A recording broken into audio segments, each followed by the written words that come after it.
katanya siapa itu bukan yang saksinya itu yang ditolak siapa? Dedi Mulyadi. Dedi Pak. ADM Pak. Dedi. Jadi aku bingung itu orang, ya. Kok ngapain dia maju ke persidangan? Dia kan bukan saksi.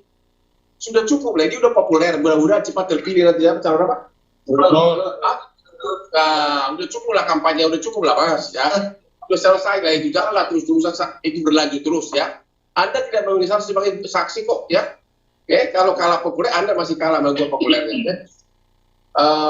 Mengenai Dede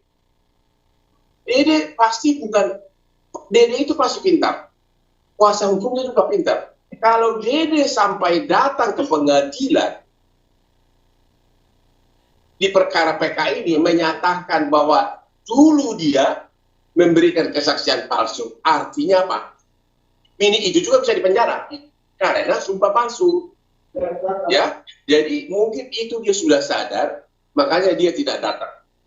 Artinya, setelah melihat bukti nopom tidak ada saksi, maka tidak ada alasan bagi hakim PK untuk merubah putusan ini.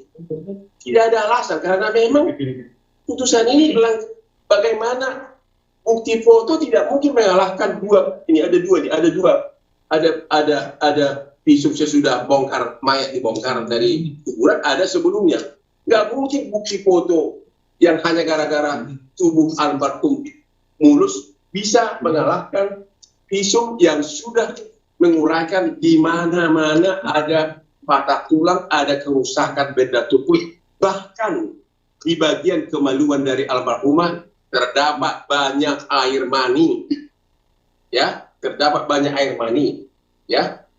Juga di dalam putusan ini sampai di sebuah putusan ada pertimbangan majelis hakim yang menyatakan bahwa penganiayaan tersebut telah direncanakan karena sudah ada SMS dari para pelaku